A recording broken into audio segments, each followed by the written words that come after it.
1 milyong halaga ng pinansyal na tulong ang ibabahagi ng isang ospital matapos mabiktima ng palit-ulo scam. Yan ang ulat ni Bien Manalo.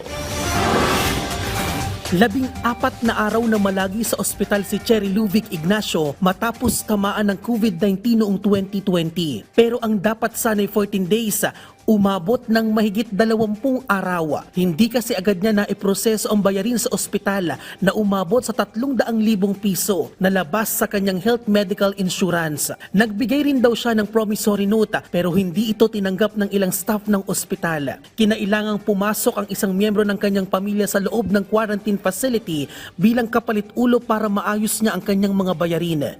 Ako yung earner ng family, ako din po yung na-detain, so wala po akong tapos COVID pa po yun, so wala po akong access sa outside world, kundi yung sarili ko lang. Actually, ayoko na po siyang pag-usapan kasi medyo traumatic pa rin po sa akin yung nangyari.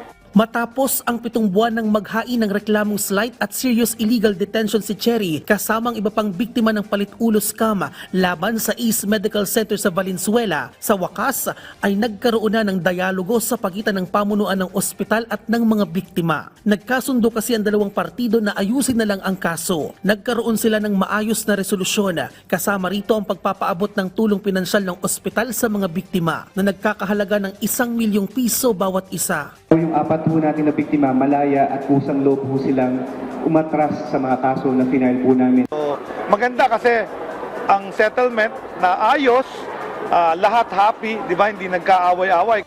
Isang Christmas gift namang maituturing ni Cherry ang naturang pagkakasundo.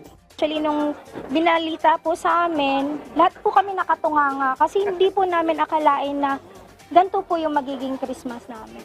Kaugnay nito, bumuo naman ang lokal na pamahalaan ng ordinansa na tinatawag na VC Anti-Hospital Detention Ordinance. Layunin nito na protektahan hindi lamang ang mga pasyente kundi maging ang kanilang mga kamag-anak o sino man laban sa sapilitang pagdidetain sa kanila ng mga pribadong ospital sa lungsod para mabayaran ang kanilang hospital bills. Maganda pong malaman din ng other mayors ito, especially in Metro Manila.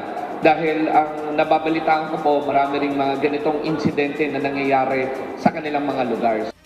Plano naman ng Health Department na ipatupad na rin ang ordinansa sa buong bansa para maiwasan ang mga biktima ng mga mapagsamantalang ospital. Bien Manalo para sa Pambansang TV sa Bagong Pilipinas.